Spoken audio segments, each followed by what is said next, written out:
क़रीब मिन सलासीन कुल्लुहुम यज़अमु अन्नहु रसूलुल्लाह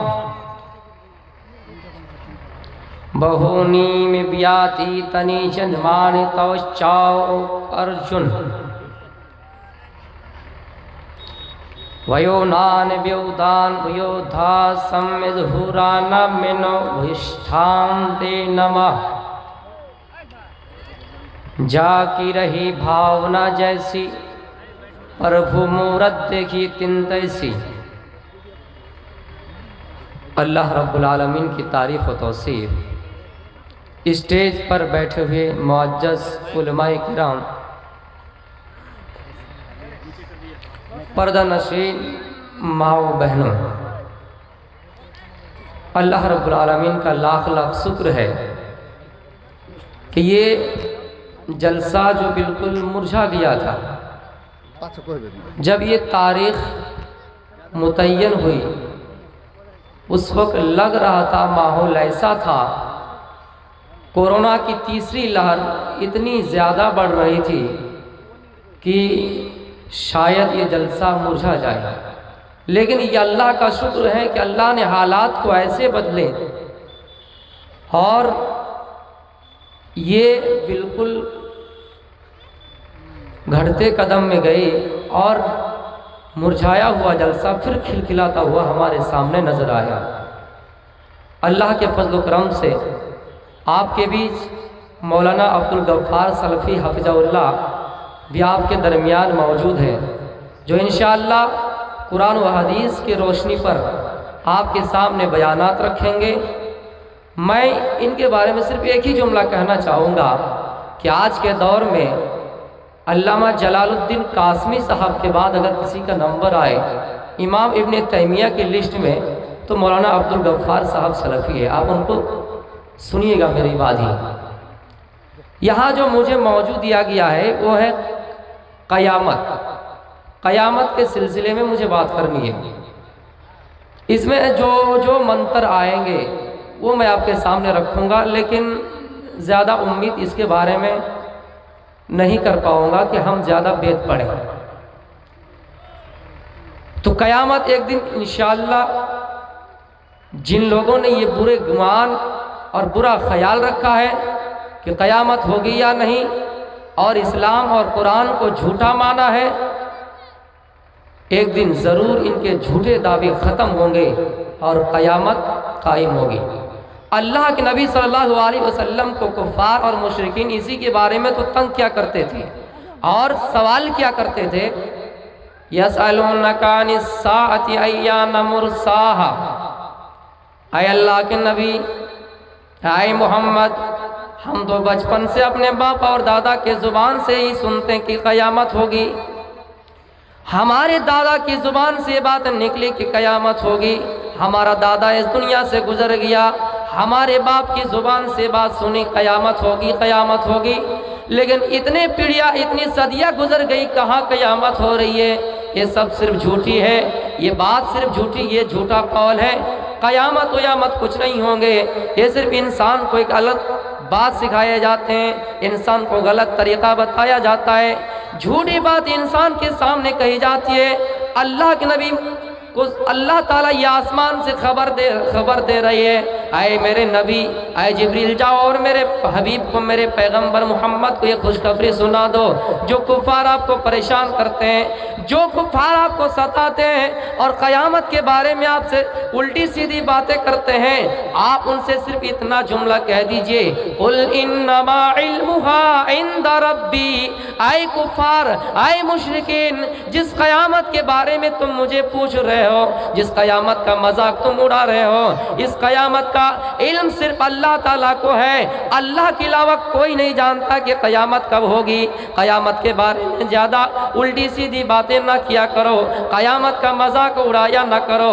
क़यामत इंशाअल्लाह एक दिन कायम होंगी। हमारे देश में अगर प्रधानमंत्री जी आ जाएं, देश के 90 इंसानों को 90 जनताओं को ये मालूम नहीं चलेगा, ये पता नहीं चलेगा कि किस टाइम में आ रहे हैं, किस वक्त में आ रहे, किस गाड़ी पर आ रहे हैं। लेकिन कम से कम 10 आदमी को मालूम होगा कि हमारे प्रधानमंत्री जी कटिहार की किस सरजमीन पर आएंगे, किस गाड़ी से आएंगे। मेरे लेके प्यारे साथियों, लेकिन क़यामत एक ऐसी चीज़ है, क़यामत का होना अल्लाह के हाथ में है और अल्लाह फरमाता है कि कब मैं क़यामत करूँगा, इसका क्या ख़ास मुतय्यन वक्त होंगे किसी को नहीं मालूम। हाँ, कुछ अलामत अल्लाह के नबी सल्लल्लाहु अलैहि वसल्लम ने उम्मतियों को बतला दिए, ये अलामत देखोगे तो समझो कि क़यामत करीब है, ये अलामत देखोगे तो समझो कि क़यामत होने वाली है, क़यामत ज़रूर होंगी। अच्छा, एक बात बताइए कि क़यामत क्यों होगी? ये जो नस्ल और तसलसल इंसानों का चलता है तो यही तो ठीक है, अब क़यामत करने की क्या ज़रूरत है? मेरे प्यारे साथियों, क़यामत इसलिए कायम होगी क्योंकि दुनिया का जो निज़ाम है, दस्तूर है, चाहे हम किसी की अच्छाई करें या बुराई करें, इसका पूरा पूरा नतीजा और रिजल्ट हमें नहीं मिलता है। मसलन चलते हुए आदमी को हमने एक थप्पड़ मारा, अब कानून, गवर्नमेंट या अदालत हमें ये फैसला सुना देगी कि जितनी जोर से थप्पड़ मारा गया है उतनी ही जोर से उन्हें भी थप्पड़ मारा जाए। लेकिन दुनिया का कोई ऐसा आला, दुनिया की कोई ऐसी सर्जरी, दुनिया की कोई ऐसी मशीन है जो मारने वाले कितनी जोर से थप्पड़ मारा है इसको माप कर देख सके और कंप्यूटर में इसका यूनिट लोड करके उसे भी उतनी जोर से थप्पड़ मार के उनका बदला दिया जा सके, ये दुनिया के अंदर कोई आला, कोई और मशीन है ही नहीं। या फिर हमने किसी इंसान की अच्छाई की, दुनिया के अंदर कोई अदालत इसका पूरा पूरा नतीजा और बदला नहीं दे सकता है। इसलिए क़यामत एक दिन ज़रूर होंगी। वयोनान ब्योदान, क़यामत के दिन के मालिक होंगे कौन? अल्लाह ताला। इसका मतलब ये नहीं कि अल्लाह इस दुनिया के मालिक नहीं, लेकिन इंसानों, दुनिया के अंदर अगर कोई चीज़ में कमियां रह गई, दुनिया के अंदर फैसला होने में कमियां रह गई, दुनिया के अंदर किसी को पूरा बदला नहीं मिला, चाहे वो गलती का बदला हो या भलाई का बदला हो, पूरा पूरा अगर इनाम ना मिले, अल्लाह फरमाता है मैं इंसाफ करने के लिए बैठा हूँ, क़यामत कायम होगी, डे ऑफ जजमेंट मानना पड़ेगा, महाप्रलय का दिन होगा, वह इंसानों को पूरा का पूरा बदला मिला, पूरा का पूरा बदला मिलेगा। कुरान पढ़िए, फमन यअमल मिस्क़ाल ज़र्रतिन खैरन यरह व मन यअमल मिस्क़ाल ज़र्रतिन शर्रन यरह। ऐ इंसानों, गौर से सुनो, अगर दुनिया में जर्रा बराबर भी किसी की नेकी की होगी, जर्रा बराबर भी किसी की भलाई की होगी, तो अल्लाह ताला उसको तुम्हारा बदला तुम्हें क़यामत के दिन दे दिया जाएगा, तुम्हारा बदला, उसका पूरा पूरा बदला तुम्हें मिलेगा। अगर दुनिया के अंदर किसी को मार के हमने छुप किए, दुनिया के अंदर किसी को मार के हमने भाग गया, अगर दुनिया के अंदर किसी का कत्ल और मर्डर करके हमने वहां से रास्ता क्रॉस कर लिया और हम ये समझते कि हम वहां से बचकर निकल गए, लेकिन एक बात याद रखना, दुनिया की नजरों में बच गए लेकिन आखिरत में पकड़े जाओगे, आखिरत की पकड़ तुम्हारे लिए बहुत सख्त होंगी, आखिरत में तुम गिरफ्तार किए जाओगे। आज दुनिया में इंसानों को पकड़ने के लिए, चोरी के मुजरिम पकड़ने के लिए सीसीटीवी कैमरे लगाए जाते हैं ताकि मुजरिम पकड़ा जाए। आज देख लीजिए, टोल गेट प्लाजे में ओबीसी पर हमला होता है, ओबीसी पर हमला होता है, अगर सीसीटीवी कैमरा ना होते, वो चोर जिन्होंने पिस्तौल से गन से अपनी गोलियां चलाई, फायरिंग की, अगर सीसीटीवी कैमरे ना होते तो वो भाग जाते, इंसान की नजरों से भाग जाते। लेकिन अल्लाह कहता है, ऐ इंसान, मैंने तुम्हारे लिए एक ऐसा सीसीटीवी कैमरे हमने मुतय्यन किए जो तुम्हें क़यामत के दिन दिखा दिए जाएंगे और तुम्हारे आमाल नामाए में उसको लिख दिए जाएंगे।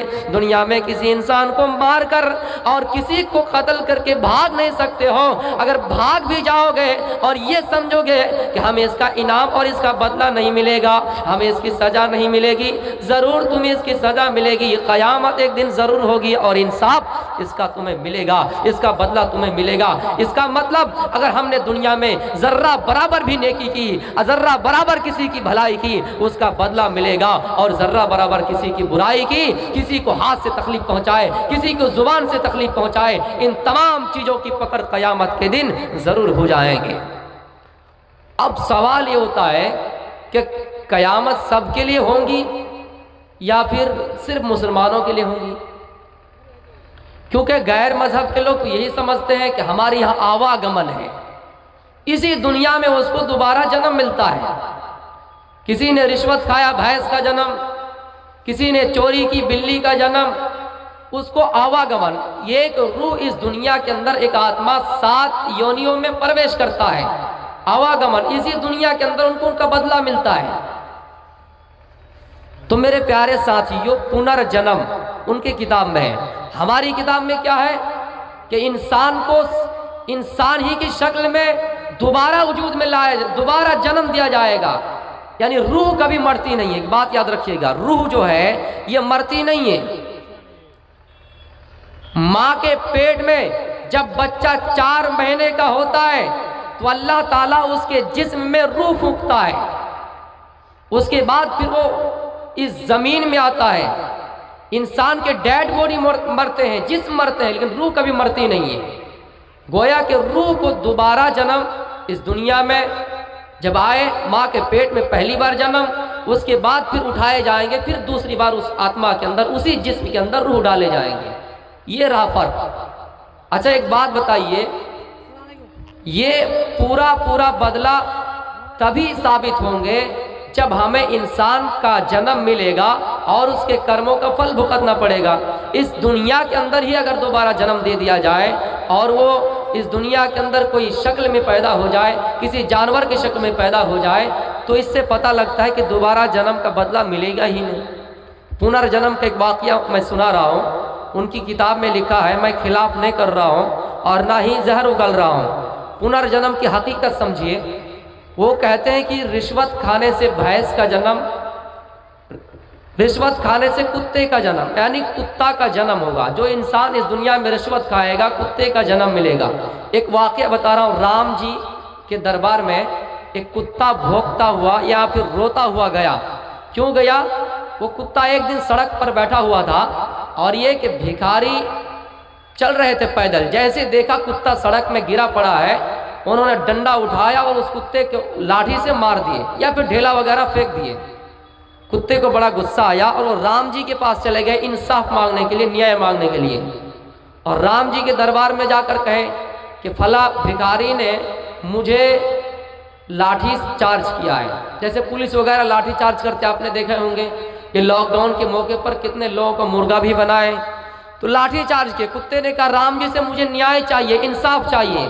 अब सारे दरबारी परेशान हो गए, हैरत हो गए कि हमने राम जी को देखा है, इंसान किसी को मारता है तो उसका फैसला करता है, न्याय करता है, लेकिन कुत्ते के मामले में क्या इंसाफ करेंगे।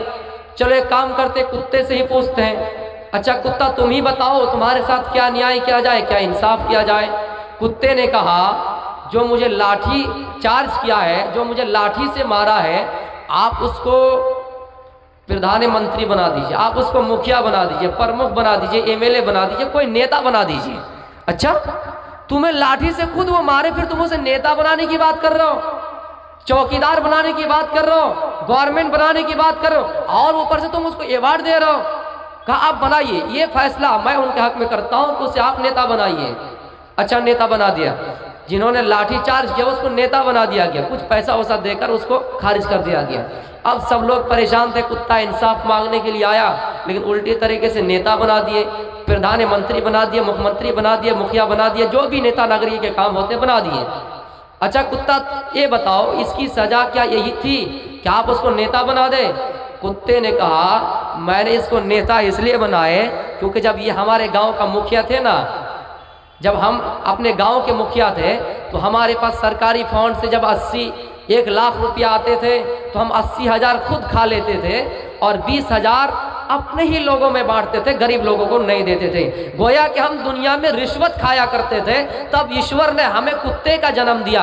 मैं इसको इसलिए नेता बना रहा हूँ, मैं इसको इसलिए मुखिया वगैरह बना रहा हूँ ताकि जब इनके पास भी सरकारी फंड से लाख रुपया आए, अगर ये गरीबों में ना बांटकर 80,000 खुद खा ले और 20,000 अपने ही लोगों को दे तो ईश्वर इसे कुत्ते का जन्म देगा। मेरे प्यारे साथियों, तो ये है उनकी किताब में पुनर्जन्म की हकीकत। अब आइए अल्लाह के नबी सल्लल्लाहु अलैहि वसल्लम फरमाते हैं, ऐ लोगों, इंसान को दोबारा जन्म मिलेगा, इंसान को दोबारा जिंदा किए जाएंगे और उनका नामा अमाल उनके हाथ में दे दिया जाएगा। मेरे प्यारे साथियों, अब ये सवाल उठता है कि क़यामत जो होगी इनकी अलामत क्या होगी।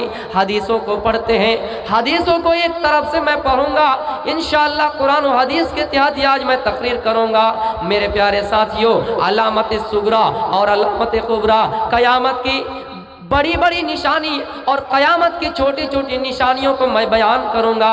आइए सबसे पहले बड़ी बड़ी निशानियां बयान कर रहा हूं। आए मेरे इस बभनी में रहने वाले बुजुर्गों और दोस्तों, मेरे भाइयों, इस हदीस को ज़रा गौर से सुनिए। इस हदीस का रावी हुज़ैफा बिन असीद अल गिफ़ारी रज़ियल्लाहु ताला अन्हु वो फरमाते हैं, हम लोग एक मरतबा क़यामत के सिलसिले में बैठकर बातें किया करते थे। अत्तला अलैना अलैना अलैना नबी सल्लल्लाहु अलैहि वसल्लम, इतने में अल्लाह के नबी हम सबके पास आ गए और फरमाया कि वनहनु, हम लोग क्या कर रहे थे, वनहनु नतज़ाकरो, क़यामत के सिलसिले में बातें क्या करते थे। आपने आया और देखा है सहाबियों, तुम लोग मा तज़ाकरून, किस चीज़ के बारे में गुफ्तगू कर रहे हो, किस चीज़ के बारे में डिस्कशन कर रहे हो। सहाबी जवाब देते हैं कि क़ालू नज़कुरुस्साआ, आय अल्लाह के नबी हम क़यामत के सिलसिले में बातें क्या करते हैं, किसको जन्नत अल्लाह रब्बुल आलमीन देगा, किसको जहन्नम देगा, किसके नसीब में जन्नत है और किसके नसीब में जहन्नम है, हम इस चीज के मुताल्लिक आपस में बातें करते हैं। आए मेरे बभनी वालों, जरा गौर से इस मंजर को सुनो। सहाबाई किराम जिनको अल्लाह रब्बुल आलमीन के नबी ने इस दुनिया में बहुत ही सहाबा को इस दुनिया में जन्नत की बशारत दी थी, बहुत सहाबा का मकाम और मर्तबा बहुत बड़ा बुलंद था, लेकिन सहाबा अगर डिस्कशन कर रहे हैं, अगर बातचीत कर रहे हैं, अगर गुफ्तगू कर रहे हैं तो क़यामत के सिलसिले में बातें क्या करते हैं। लेकिन हम और आप हैं, हम और आप हैं, अगर 10 आदमी एक जगह में बैठ जाए, 10 आदमी एक जगह में रह जाए, हमारी जुबान से कभी अल्लाह का नाम नहीं निकलता है, हमारी जुबान से कभी रसूल का नाम नहीं आता है, हमारी जुबान से कभी जन्नत की बात नहीं निकलती है, हमारी जुबान से कभी जहन्नम का तबसरा नहीं होता है, हमारी जुबान से कभी कौन जन्नती है, कौन जहन्नमी है, कैसे जन्नत का अमल करना है और कौन से अमल करने से जन्नत जाएंगे, ये चीज़ के बारे में हमारी और आपकी गुफ्तगू नहीं हो रही है। लेकिन सहाबा अगर गुफ्तगू कर रहे हैं, सहाबा अगर बातचीत कर रहे हैं तो जन्नत के बारे में, सहाबा अगर बातचीत कर रहे हैं तो क़यामत के सिलसिले में अल्लाह के नबी फरमाते हैं, आए मेरे सहाबियों, इन्ना लन तक़ूम अस्साआ, क़यामत उस वक्त तक नहीं आएगी, क़यामत उस वक्त तक कायम नहीं होगी जब तक तुम हत्ता तरौना अशराया, हत्ता तरौना क़ब्ल हाशराया, यहाँ तक कि तुम 10 बड़ी बड़ी निशानियां ना देख लो, उस वक्त तक क़यामत नहीं आएगी। फिर आपने फरमाया फज़करा, आपने उसको तमाम को तरतीब और बयान कर दिया, यानी 10 को गिना दिया। क्या कहे, क़यामत की बड़ी बड़ी निशानी, जब ये निशानी हम और आप देख ले तो ये समझ ले कि क़यामत करीब है। आपने एक तरफ से गिनाया, अद्दुखान, हवा, धुआं निकलेंगे और लोगों को बेहोश कर देंगे, एक धुआं निकलेगा, लोगों को बेहोश कर देंगे। ये अलामत में पहली अलामत बताए हैं, इस हदीस के अंदर इसको पहली अलामत बताए हैं।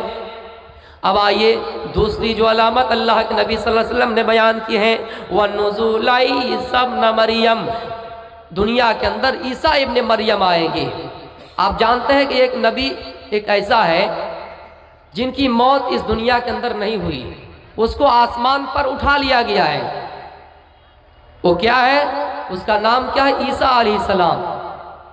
वो क़यामत से पहले आएंगे, और कब आएंगे, जब इस दुनिया में दज्जाल आएगा। जब क़यामत से पहले दज्जाल आएगा और दज्जाल आकर ये कहेगा, लोगों को भड़काएगा, लोगों को बहकाएगा और कहेगा कि देखो मैं तुम्हारे बाप को जिंदा कर देता हूँ, मैं तुम्हारे दादाओं को जिंदा कर देता हूँ। जिनका ईमान पुख्ता नहीं है, जिनका ईमान कमज़ोर है, वो कहेगा और दज्जाल के ऊपर ईमान लेकर आएगा। लेकिन जिनका ईमान पुख्ता है, जो मजबूत इरादे से मेरे भाइयों खुलूस इखलास के साथ ईमान लाया होगा, इखलास के साथ कुरान और हदीस के ऊपर अमल किए होंगे, वो कहेंगे नहीं नहीं दज्जाल तुम झूठे हो, तुम्हारे पेशानी पर काफिर लिखे हुए हैं, तुम झूठे हो, हम तुम्हारी बात नहीं मानेंगे। दज्जाल को खत्म करने के लिए कौन आएंगे? ईसा इब्ने मरियम आएंगे। मेरे प्यारे साथियों, क़यामत की अलामत यही है ऐ लोगों, जब दज्जाल इस दुनिया के अंदर आ जाए, जब ईसा इस दुनिया के अंदर आ जाए, तो तुम समझो कि क़यामत बिल्कुल करीब है। आइए, और जो अलामत अल्लाह के नबी सल्लल्लाहु अलैहि वसल्लम ने बताए हैं वो अलामत क्या क्या है, फरमाते हैं ऐ लोगों सुनो, वसलासता खुसूब खस्कुम बिल मशरिकी व खस्कुम बिल मगरिबी व खस्कुम बि जज़ीरतिल अरब। ज़मीन दुनिया के अंदर 3 जगह से ज़मीन को धंसा दिए जाएंगे। पहली जगह मशरिक के अंदर ज़मीन को धंसा दिए जाएंगे, मगरिब में ज़मीन को धंसा दिए जाएंगे, और जज़ीरतुल अरब के अंदर ज़मीन को धंसा दिए जाएंगे।